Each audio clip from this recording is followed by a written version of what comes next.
Il était une légende, un dieu vivant du cinéma d'arts martiaux, capable de défier la gravité avec des cascades à couper le souffle. Tony Jaa, l'homme qui a redéfini l'action, a disparu au sommet de sa gloire. Trahison, pressions écrasantes, scandales et luttes intérieures ont brisé son ascension fulgurante. Où est passé l'héritier de Bruce Lee? Pourquoi a-t-il tout abandonné? Cette histoire, mêlant triomphes éclatants et chutes déchirantes, révèle la vérité derrière la légende. Préparez-vous à un voyage émotionnel, où la résilience d'un homme face à l'adversité vous marquera à jamais. Avant de plonger dans ce récit, prenez un instant pour liker, vous abonner et partager cette vidéo. Rejoignez notre communauté pour découvrir d'autres histoires inspirantes qui célèbrent la force humaine face aux épreuves. Dans les champs de riz de Surin, une province rurale de Thaïlande, naît Atchakorn Yerom, plus connu sous le nom de Tony Jaa, le 5 février 1976. Fils de Ren Sepech et Tondi Yerom, cultivateur de riz, il grandit dans un monde où le labeur et la tradition rythment la vie. Mais dès son plus jeune âge, Tony rêve d'un destin plus grand. Fasciné par les héros des arts martiaux qu'il découvre lors des foires du temple Bruce Lee, Jackie Chan, Jet Li, il est captivé par leur puissance, leur grâce et leur capacité à raconter des histoires à travers leurs mouvements. Ces figures ne sont pas seulement des idoles, elles sont une vocation. Contrairement à tant d'enfants admirant leur héros de loin, Tony agit. Dans les champs de Surin, il s'entraîne sans relâche, répétant coups de pied, poings et acrobaties jusqu'à ce qu'ils deviennent une seconde nature. Pour lui, les arts martiaux ne sont pas qu'un combat, ils sont une danse, une expression de discipline et de précision. À 10 ans, il commence à apprendre le Muay Thai dans un temple local, sous la tutelle de maîtres traditionnels. Sans équipement sophistiqué, il forge son endurance et sa technique par une détermination sans faille. Adolescent, il participe à des combats locaux de Muay Thai, gagnant le respect de sa communauté. Mais il ne veut pas être un simple combattant. Il aspire à fusionner son art avec le cinéma, à l'image de ses idoles. Le destin frappe lorsque Tony attire l'attention de Pana Ritikre, un coordinateur de cascade et réalisateur légendaire en Thaïlande. Reconnaissant son talent brut et sa ténacité, Pana invite Tony à rejoindre son équipe de cascadeurs. Ce moment marque un tournant. À seulement 15 ans, Tony plonge dans le monde exigeant des cascades, un travail ingrat mais formateur. Pendant 14 ans, il exécute des prouesses dangereuses, doublant des acteurs, sautant sur le dos d'un éléphant pour une publicité, tout en perfectionnant ses mouvements. Chaque cascade est un défi qu'il relève avec audace, préparant le terrain pour son grand moment. Sous la direction de Pana, Tony ne se contente pas d'endurer physiquement. Il apprend l'art du cinéma d'action. Il élargit son répertoire, maîtrisant le Muay Thai, le Taekwondo, le Judo et l'Aïkido, tout en étudiant la chorégraphie cinématographique. Contrairement à de nombreux artistes martiaux devenus acteurs plus tard, Tony est formé dès l'enfance pour la caméra. Il marie réalisme et théâtralité, exécutant des cascades sans fil ni effets spéciaux, une rareté dans l'industrie. Cette combinaison unique de talent et d'audace le distingue, faisant de lui un phénomène en devenir. En 2003, ONG BAC, Muay Thai Warrior propulse Tony Jaa de l'ombre à la lumière. Ce film, brut et révolutionnaire, change à jamais le cinéma d'arts martiaux. Tony exécute chaque cascade lui-même, sans CGI, sans fils, sans doublure. Ses acrobaties défiant la gravité, ses coups rapides et ses techniques de genoux et coudes dévastateurs captivent le monde entier. L'énergie viscérale d'ONG BAC redéfinit les standards du genre, et Tony, jusqu'alors inconnu, devient une sensation internationale. Il n'est plus seulement un cascadeur talentueux, il est une figure de proue d'une nouvelle vague d'action. En 2005, Tom Yum-goong, sorti sous The Protector aux États-Unis, consolide sa réputation. Tony repousse les limites de la chorégraphie avec un style de Muay Thai inspiré des mouvements d'éléphant, une prouesse inédite. La scène emblématique du film, un combat continu de 4 minutes dans un restaurant, devient légendaire. Ce plan séquence ininterrompu révèle non seulement sa puissance physique, mais aussi sa capacité à maintenir une action intense sans coupure. Les fans et critiques sont unanimes, Tony Jaa a redéfini ce que le cinéma d'action peut offrir. Les comparaisons avec Bruce Lee, Jackie Chan et Jet Li sont inévitables. Beaucoup voient en lui l'héritier qui ramènera les arts martiaux à une nouvelle ère. Son style, ancré dans le Muay Thai traditionnel, apporte un réalisme brut, contrastant avec les chorégraphies stylisées de Hong Kong. Même Hollywood prend note. Des réalisateurs et producteurs veulent l'attirer sur la scène mondiale. Jackie Chan lui-même reconnaît son génie et le veut pour Rush Hour 3. Mais des conflits d'agenda avec ONG BAC 2 l'empêchent de saisir cette opportunité. Au sommet de sa carrière, tout semble possible pour Tony Jaa. Mais derrière les projecteurs, des fissures apparaissent.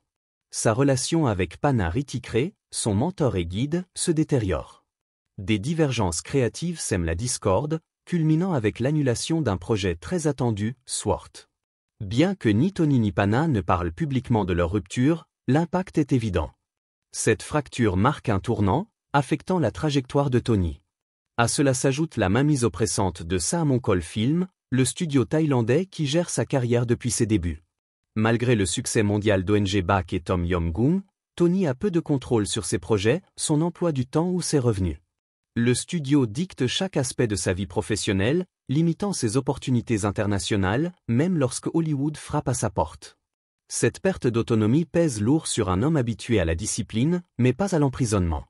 Les pressions s'intensifient avec ONG BAC 2. Tony, désormais acteur et réalisateur, se retrouve submergé. La production devient chaotique, marquée par des dépassements de budget et des tensions. Puis, un scandale éclate, Tony disparaît du plateau, introuvable pendant des semaines. Les rumeurs parlent d'une dépression nerveuse, mais la vérité est plus complexe. Épuisé, étouffé par le studio et la célébrité, il trouve refuge dans un monastère bouddhiste, cherchant la paix intérieure. Ce retrait soudain perturbe la production, causant des retards et des complications financières. En 2010, au zénith de sa carrière, Tony Jaa choque le monde en abandonnant tout pour devenir moine bouddhiste. Après des années de travail physique exténuant, de pressions incessantes et de conflits avec Saamongkol Film, il se retire dans la quiétude d'un temple. L'homme qui fascinait par ses cascades audacieuses troque l'action pour la méditation et la réflexion spirituelle. En Thaïlande, l'ordination temporaire est une tradition courante, un moyen de trouver la clarté et d'honorer sa famille. Pour Tony, c'est un reset personnel. Le temple lui offre une liberté rare, loin des contrats, de la gloire et des attentes. Il adopte une routine stricte de méditation, de prière et de vie simple, embrassant les principes bouddhistes. Bien qu'il n'ait jamais confirmé que son choix était lié à ses luttes avec le studio, beaucoup pensent que ces tensions ont joué un rôle clé.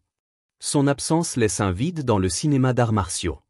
Les fans, avides de ses combats spectaculaires, spéculent sur son sort. Certains croient qu'il a abandonné le cinéma pour de bon, d'autres espèrent un retour. Pendant ce temps, l'industrie thaïlandaise avance, et l'élan d'ONG BAC et Tom Yum-goong s'estompe. Des opportunités hollywoodiennes s'évanouissent et d'autres stars, comme Donnie Yen et Iko Uwais, occupent le devant de la scène. Le genre évolue et l'absence de Tony risque de le laisser derrière. Après une période d'introspection, Tony revient au cinéma, mais le paysage a changé.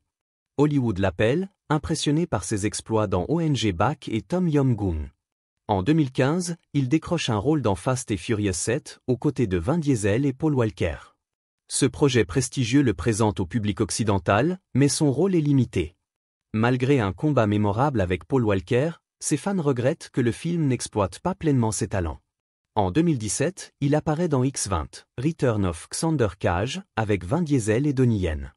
L'espoir renaît, mais encore une fois, il est relégué à un rôle secondaire. Les chorégraphies, très stylisées, s'éloignent du réalisme brut qui a fait sa renommée. Ses fans déplorent qu'Hollywood ne sache pas mettre en valeur son génie, le cantonnant à des rôles où il est éclipsé par d'autres stars. La langue est un obstacle majeur.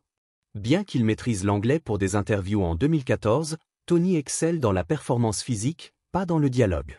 Contrairement à Jackie Chan, qui a conquis Hollywood avec son humour, ou Jet Li, dont le charisme mystérieux s'adaptait au rôle, Tony est souvent limité à des personnages muets, définis par leur combat. Son combat avec Saamongkol Film continue de le freiner. En 2013, il rompt son contrat, mais le studio exige 50 millions de dollars pour sa liberté, bloquant son rôle dans Fast and Furious 7. Cette bataille juridique le coupe de l'industrie thaïlandaise, l'éloignant des racines qui l'ont fait naître. Il tourne dans des films comme Skin Trade, Never Back Down, No Surrender et Triple Threat, mais aucun ne retrouve l'éclat d'ONG BAC. Hollywood lui offre de l'exposition, mais pas la liberté créative ni les rôles principaux nécessaires pour devenir une icône mondiale. L'impact de Tony Jaa sur le cinéma d'arts martiaux est indéniable. ONG BAC a redéfini le genre, imposant un réalisme brut et influençant la chorégraphie des combats. Même Donnie Yen admet que l'émergence de Tony l'a poussé à affiner ses propres scènes. Son style, ancré dans le Muay Thai, a introduit une brutalité authentique, loin des effets spéciaux et des chorégraphies dansantes. Pendant un temps, il était l'héritier désigné de Bruce Lee et Jackie Chan, prêt à porter le flambeau des arts martiaux. Mais son élan s'est brisé. Les conflits avec Sammo Film, les pressions d'ONG Bac 2 et son retrait monastique ont freiné sa carrière. Le contrôle du studio l'a empêché de capitaliser sur son apogée, et lorsqu'il s'est libéré en 2013, l'industrie avait évolué. Contrairement à Bruce Lee ou Jackie Chan, qui ont façonné leur propre récit, Tony est resté un interprète dans les visions d'autrui, sans le contrôle créatif nécessaire pour bâtir un héritage durable. Ses personnages, bien que spectaculaires, manquent de profondeur émotionnelle. Dans ONG Bac, il se présente simplement par son nom et son village. Dans Tom Yum-goong, il cherche un éléphant volé. Contrairement à Bruce Lee, qui explorait les motivations de ses combats, Tony privilégie l'adrénaline physique, limitant sa connexion avec le public au-delà de ses prouesses. Pourtant, son influence perdure. Ses combats sont étudiés, ses cascades inspirent, et son nom reste synonyme d'excellence martiale. Mais une question hante les fans, et si on lui avait donné plus de liberté? Aurait-il pu égaler Bruce Lee? Hollywood aurait-il pu faire de lui le porte-étendard de la nouvelle génération? Tony Jaa n'a peut-être pas suivi le chemin espéré, mais son héritage est gravé dans l'histoire du cinéma. Sa résilience face aux trahisons de l'industrie, aux pressions de la gloire et à ses propres luttes personnelles résonne, offrant une leçon universelle. Même dans l'adversité, un homme peut laisser une empreinte indélébile. Que pensez-vous? Tony Jaa méritait-il mieux? A-t-il trouvé un autre type de succès? Partagez vos réflexions dans les commentaires. Si cette plongée dans son histoire vous a touché, likez, abonnez-vous et partagez pour ne pas manquer nos prochaines vidéos sur les icônes du cinéma d'action. Restez pour découvrir une autre histoire choquante sur une légende des arts martiaux.